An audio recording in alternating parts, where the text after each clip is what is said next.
What if I told you that death isn't always the end? That somewhere in America, in a hospital just like the one in your town, bodies tagged as deceased are still moving, still breathing, still screaming. This is the true account of Eric Williams, a night security guard who discovered something so horrifying that 3 major news networks refused to air his testimony. The FBI classified his evidence. The hospital where he worked mysteriously burned down just weeks after his disappearance. But Eric left behind recordings, hidden camera footage, medical documents that were never meant to see daylight. Documents that reveal how modern medicine crossed a line that should never be crossed, the line between healing and playing God. What you're about to hear isn't fiction. It's not a movie script. This is what happens when greed meets death, when science abandons ethics, and when someone discovers that the phrase "rest in peace" is just a comforting lie we tell ourselves. Turn off the lights, lock your doors, because after tonight, you'll never look at hospitals the same way again. This is the night shift, and some shifts never end. Eric had always preferred the night shift. Less supervision, fewer people, and the pay differential made it worth a disrupted sleep schedule. Mercy General Hospital wasn't the most modern facility, but security work was security work, and after 3 months on the job, he'd settled into a comfortable routine. The hospital felt different at night. During the day, it buzzed with activity, doctors rushing between rooms, nurses chatting at stations, visitors filling the hallways with nervous energy. But after midnight, the building seemed to exhale, settling into an eerie quiet broken only by the distant hum of machinery and the occasional beep from patient monitors. Eric's rounds took him through every floor, from the bustling ER on the ground level to the psychiatric ward on the 4th floor. The basement level housed the morgue, laundry facilities, and storage rooms. It was his least favorite stop, not because of any superstitious fear of the dead, but because the fluorescent lights down there flickered constantly, casting dancing shadows that played tricks on peripheral vision. The hospital felt different at night. During the day, it buzzed with activity, doctors rushing between rooms, nurses chatting at stations, visitors filling the hallways with nervous energy. But after midnight, the building seemed to exhale, settling into an eerie quiet broken only by the distant hum of machinery and the occasional beep from patient monitors. It was on a Tuesday night in November when everything changed. Eric was completing his 2 a.m. round when he noticed the morgue door standing slightly ajar. Protocol required it to remain locked at all times, only authorized personnel had access, and Dr. Hendricks, the chief pathologist, was meticulous about security. Eric approached cautiously, his flashlight cutting through the dim corridor. The heavy door creaked as he pushed it open. The morgue was a sterile chamber lined with refrigerated compartments, each marked with a number and occupied indicator. The air conditioning hummed loudly, maintaining the precise temperature needed to preserve the deceased until autopsy or burial arrangements could be made. Everything appeared normal until Eric noticed compartment 14. The red O-Cupid light was on, but the door hung open, revealing an empty metal drawer. He checked his clipboard according to the log. Compartment 14 should have housed Mrs. Eleanor Vasquez, age 73, who had passed away that morning from complications following surgery. Eric felt his pulse quicken. Missing bodies didn't just happen. He immediately radioed the night supervisor. "Control, this is Eric in the basement morgue. We have a situation down here." Static crackled before Janet's voice responded. "What kind of situation, Eric?" "Missing body from compartment 14. Door was left open, drawers empty."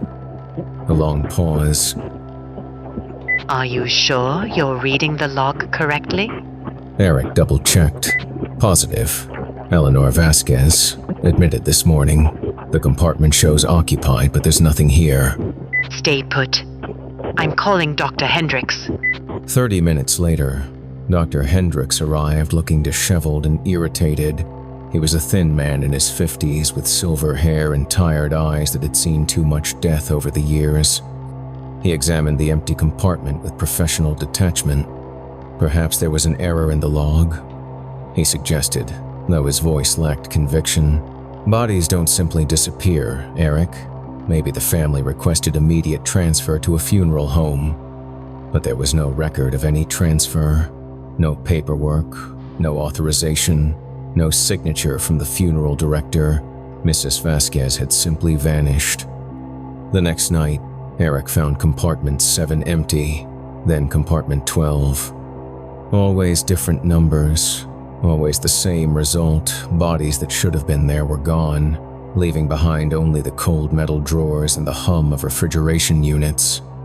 After the third disappearance, Dr. Hendricks stopped making excuses. Instead, he installed additional locks on the morgue door and changed Eric's patrol route to include checks every hour instead of every 3 hours. "Just keep this between us for now," Hendricks had said, his usual professional demeanor replaced by something that looked like worry. "We don't want to alarm the families or staff until we understand what's happening." Eric agreed, but privately, he was becoming obsessed with solving the mystery. He started arriving early for his shifts, studying the building layout and reviewing security footage from the cameras positioned throughout the hospital. The morgue itself had no internal cameras, privacy concerns for the families, but the hallway outside was monitored. The footage revealed nothing unusual. No unauthorized personnel, no strange activity, no indication of how the bodies were being removed. It was as if they were simply dissolving into thin air. On the 7th night after the disappearances began, Eric decided to station himself in the morgue supply closet during his patrol. If someone was removing bodies, he would catch them in the act. He positioned himself among the cleaning supplies and medical equipment, leaving the closet door cracked open just enough to observe the refrigeration units. The morgue was eerily quiet except for the constant hum of the cooling systems and the occasional click as the temperature regulators adjusted. Hours passed, Eric's legs cramped, and his eyes grew heavy despite his efforts to stay alert. He was beginning to think the night would pass without incident when he heard something that made his blood freeze. Scratching. It was coming from inside one of the compartments. The sound was faint but unmistakable fingernails dragging across metal. Eric's rational mind insisted it was just the building settling or the cooling system making unusual noises, but the scratching had a rhythm, a desperation that spoke of something alive trapped inside those refrigerated drawers. The scratching stopped. Then, slowly, compartment 18 began to slide open. Eric held his breath, watching in terror as a pale hand emerged from the darkness of the drawer. The hand was followed by an arm, then a shoulder. Mrs. Chen, who had died 3 days ago from a heart attack, sat up in the morgue drawer with jerky, unnatural movements. Her eyes were open but completely white, rolled back in her head. Her skin had taken on a waxy, gray pallor, and when she turned her head toward the supply closet, Marcus could see dark veins mapping across her face like cracks in porcelain. Mrs. Chen climbed out of the drawer with surprising agility for someone who should have been suffering from rigor mortis. She stood for a moment, swaying slightly, before shuffling toward the morgue door. Her movement was wrong, too stiff, too purposeful, like a marionette being controlled by an inexperienced puppeteer. Eric remained frozen in the closet, watching as the deceased woman somehow operated the electronic lock on the morgue door and disappeared into the hallway. He waited several minutes before emerging, his hands shaking as he checked compartment 18. Empty. Over the following nights, Eric witnessed the impossible repeatedly. The dead were rising from their drawers and walking out of the morgue. They moved with the same unnatural gait, their eyes always white and rolled back, their skin bearing those same dark, branching veins. But where were they going? Eric began following them, staying far enough behind to avoid detection. The deceased always took the same route through the basement corridors to a service elevator that led to the hospital's sub-basement, a level that didn't appear on any public floor plan. The sub-basement required a special key card to access, one that Eric didn't possess. but he discovered that the deceased somehow bypassed the security system entirely, walking through the locked doors as if they were made of air. Through his investigations, Eric learned that Street Mercy General had been participating in an experimental treatment program funded by a private pharmaceutical company. The program, called Project Renaissance, was supposedly developing new methods for organ preservation and transplant viability. Dr. Hendricks was the lead researcher. The terrible truth became clear when Eric finally gained access to the sub-basement. Using his master security key during a shift change, he descended to the hidden level. What he found there would haunt him for the rest of his life. The sub-basement contained a sophisticated laboratory filled with medical equipment he didn't recognize. Dozens of hospital beds were arranged in rows, each connected to IV drips and monitoring devices.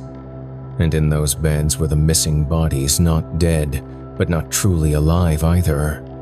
They were being kept in a state of suspended animation, their organs harvested and regrown in endless cycles.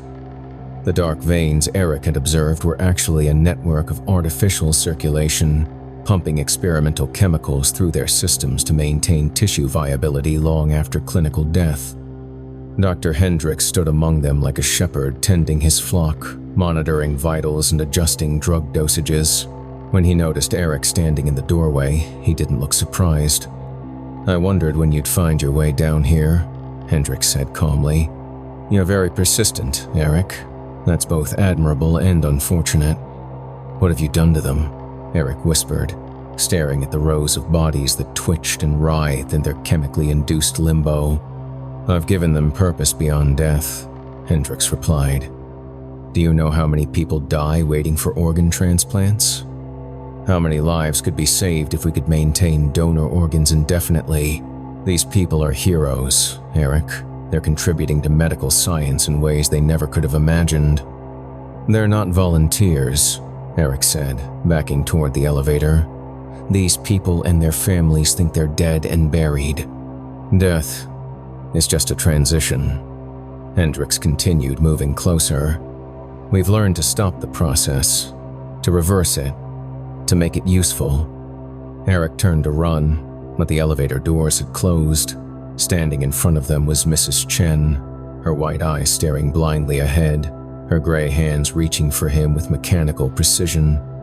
Behind her stood Mrs. Vasquez, Mr. Patterson from compartment 12, and all the others who had disappeared from the morgue.